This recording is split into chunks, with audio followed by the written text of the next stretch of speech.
can't be free. Everybody wanna judge, say I'm a thug, I'm a player, I'm a simple, why I can't be me? When I walk up in the store, all the Karens get to staring at me. Put my heart in my music, it's still on my sleeve. Everybody been portrayed. So fam, what's the word? It's your boy Spiritual Trey, and it is now episode 112 for the Soulful Thoughts blog. And today, we're going to be talking about all emotions being pathways to the God state of being. Once again, all emotions are pathways to the God state of being. Before we dive in, don't forget to like, subscribe, and share. If y'all want to see our boy in the algorithm, let's dive into it.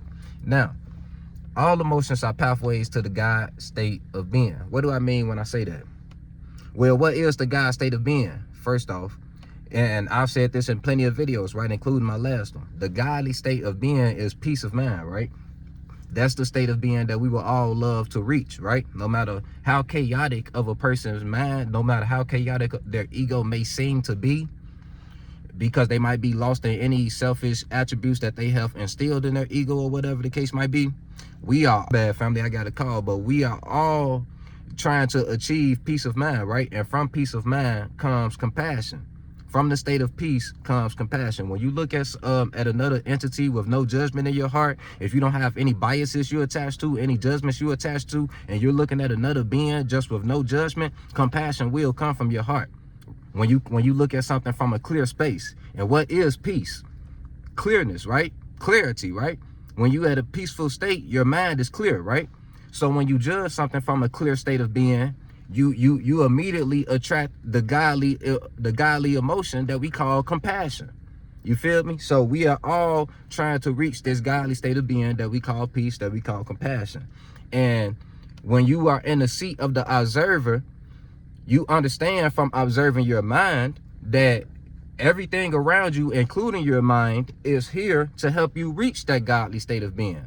So that means every emotion that we might dive into is actually here to navigate us to the state of being that we would like to be in. The problem is we weren't taught how to interpret our emotions correctly. We weren't taught that we are not the mind. We weren't taught to, emotional intelligence. You feel me? That's just not something that we are taught in school, right? And because of that, we view our emotions as, aspects of us. And we take our emotions very personally. So if you upset us, you're going to get a very upsetting reaction. But when you realize that we are all interconnected on this mission of reaching our godly state of being, you would know that everything that happens to you is not happening to you, it's happening for you, right? Shout out to Jay-Z, because he literally just said that in his last interview. But y'all know I've been saying that the whole time on the channel, that everything in life happens for us, right? Life is happening for you. No, life is happening through you and for you, but not to you. You feel me? And when you think it's happening to you, that's when you take everything too personally and you get lost in these traumas. You feel me? And these certain negative thought patterns that we get lost in, right? Right. So we're going to talk about how each emotion, each of the main emotions, how they can point us, how they're actually trying to tell us, that's actually spirit trying to tell us which way that we should be traveling, or if we actually are traveling in the right direction. You feel me? And I know that came out kind of sloppy, so I'm gonna say it again. Each emotion is basically spirit telling us if we're on the right path or if we need to redirect. Basically, you feel me? And that's what I'm gonna break down. Now, there's no need for me to break down each positive emotion, right? We both know if something is happening that's inducing your joy or happiness or fulfillment, that you're on the right path, right? You're probably doing the right thing. We're gonna talk about the negative aspects of it, right? The negative emotions that we might go to war with when we're trying to grow anyway. You feel me? Like, you might be a person trying to grow, and for example, the first mood that we're going to talk about, emotion that we're going to talk about, is stagnation moods. You feel me? You might be a person that's trying to grow, but you get the occasional stagnation mood or the occasional stagnation phase, and you kind of build a frustration with yourself because of that, right? Because you like, when you become conscious of the fact that you are being stagnant, you kind of get frustrated with yourself, right?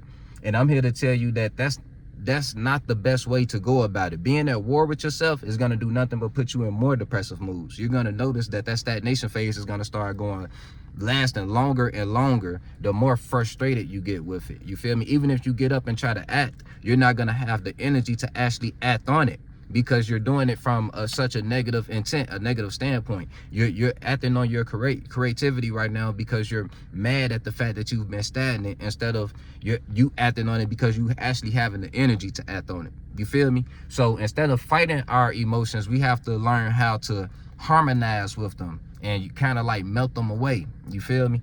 And the way you do that is, like I say, look at each negative emotion as a signal, and from that you'll be able to find the positivity within that negative emotion. Like if you're in a stagnation mood, that's a clear sign that you need to get up and get your blood flowing, right? So you can have the energy to even want to work on your craft or whatever it is that you might be feeling like you being stagnant, not doing, right? So you want to get up. I don't care if it's like just walking around your neighborhood at a time where nobody else is walking around, or you feel me, just going out for a jog, or just doing some jumping jacks, or just doing something to get your blood flowing, some push-ups or something like that to get your blood flowing. Then after that, clean your house if you need to. You feel me? Make sure your physical space is nice and clean. And then after that, clean your mental space. You feel me? After a good meditation, if you cleaned your house, you got your blood flowing, trust me, you're going to be in a much more energetic space. And if you go into your craft with an open mind, I guarantee you, whatever writer's block you might be having or whatever the case might be, is not going to be there no more. You're going to have the inspiration you need because your blood going to be flowing, and you're going to be able to spark those ideas a lot quicker. You feel me? So that's how you deal with stagnation moves. Anytime you notice you've been stagnant, look at that as a sign that, okay, I do need to force myself to do something, but maybe not force myself to hop in my craft. I don't want to go into my craft with a negative mind state. Let me force myself to exercise. You feel me? Let me force myself to, exercise pretty much to what you're going to do. You pretty much want to force yourself to exercise, or, just jump around, get your blood flowing. Now, let's say frustration. Let's talk about frustration, right? That's a sign for spirit that you need to craft out time for space alone, or you just need space from the source of that frustration. This is obvious, right? But the key is knowing this and accepting this and embracing this, right? Not adding on to the frustration, like, man, I need some space from this person because I hate them. Ooh, I can't fucking wait to get. No, that's feeding the frustration, right? That's it. That's egging it on. So even when you do get space, you probably gonna be in your own space still thinking about them and still stressing, right? So that's just adding on to whatever tension y'all got.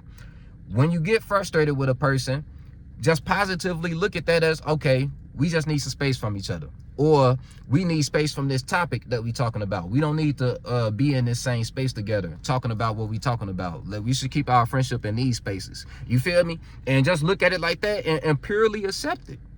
Don't be mad at them for not seeing it how you see it, or whatever the fuck the case might be, or being who they are. You feel me? Because 9 times out of 10, we just mad at the person being who they are. Like, there's no need to be mad at somebody for being who they are. Just get your space when you need to have it. You feel me? And love them for the little pieces that y'all do connect on. You feel me? So that's how you deal with frustration, by accepting the fact that you need space from that source. And if it's somebody you live with, you just need to, it don't need to be days or weeks. You just need to craft out moments. Craft out little 5 to 10 minute moments or something, to where you may be sitting on the porch by yourself and you just meditating, or you just in the moment, just looking at your surroundings in the moment. Or you just taking a walk when you know ain't nobody else in the neighborhood. You just to yourself and you just in the moment. You feel me? And you just doing certain things to get to yourself. Even if you live with a house full of people, I know they not in the backyard the whole day. I know they not all around the block the whole day. It's some hours where you can find some time to yourself, and you just need to do that. Craft out that time. You feel me? And your frustration. And when you do, after you done, and you feel like you've in a, let's say you taking that walk, right? And you in a clearer space now. You can feel the peace, overcoming your spirit now. You feeling better. It's time to form higher angles over how you feel about that person or how you feel about that situation. You feel me? You probably just need to accept them for who they are. Stop trying to make them into something they not or something, or accept the situation for what it is. It's just something you got to deal with for now. But greater outcomes lie ahead of you, right? That's where faith comes into play. You feel me? So you just got to form higher angles of perception, and your frustration will slowly melt. You feel me? You don't fight frustrations, you guide them, and you let them guide you. You feel me? It's a yin and yang. The emotions are the signals, helping guiding us to our destination, and we are the signals for the emotion, letting them know when it's their time to dissipate, when it's their time to move on, to pass on. You feel me? So now let's talk about the next emotion, jealousy. If you are a spirit that's you're trying to grow from the jealous energies that you harbor, and you kind of like don't like the fact that when you see others that you love succeeding, that you feel that way, that's your spirit urging you to evolve, which is obvious, right? The key is to accept that. Don't get mad and at the fact that you are where you are and let that just kill you. Let the fact that you feeling jealousy be your motivator. Like, am I actually feeling jealous right now? Okay, I got to get on my shit. It's no way I'm feeling jealous. Like, that's the way you got to look at it. Let it motivate you in that type of way to really get on your shit and get in a space that's, equivalent or, at least on the same level as the person that you might be jealous of. Elevate to their space. You don't got to compete with them to do that. You can just focus on your own self, your own space, and elevate to where they are. Now both of y'all happy, right? No need to be jealous. But yeah, with grudge energy, that is simply spirit urging you to form a more refreshing perception over the situation. You feel me? First things first, you need time to yourself to, because time heals, right? So whatever the person did to you, that's going to pretty much, determine how much time you do need to yourself. Once you actually in a more, like, you feel like you're in a lighter space about the situation, though, like, you're not as triggered about it by them. You feel me? Like, when you hear that name, you're not as triggered by it and shit like that. That means it's been enough time to where you can take some time to yourself and form a more refreshing perception over the situation. You feel me? And that's basically just taking your faults in it, or just accepting the situation for what it is, but still wishing them the best. Appreciating whatever good memories you guys might have, just coming up with better angles of perception to lighten up the weight on your spirit. You feel me? That's gonna slowly melt the grudge. Now for the last emotion, we're gonna talk about anxiety/fear. And we're not gonna stress this one too long either, because I talked about this on plenty of videos too, right? I got plenty of anxiety videos. But yeah, so anxiety and fear can be signals to turn around. Specifically, like in situations of danger, if you're feeling anxiety and fear, yeah, it's a signal that you should probably leave that situation, right? But in situations where you're in alignment with your purpose, like you're in a space of your purpose, those are actually signals to keep going. You feel me? Like if you're doing something, anything that aligns with your purpose, you feel me? Or anything that aligns with your mission, and you feel anxiety, you feel fear, that's simply your spirit being a little nervous about going into spaces, unknown spaces, unfamiliar or uncomfortable spaces, you feel me? But at the end of the day, if you know that space, that unknown space that you're going in is in alignment with your purpose, like for example, if you're a rapper and you performing for the first time, that's an unknown space to you, you feel me? It's an uncomfortable space to you.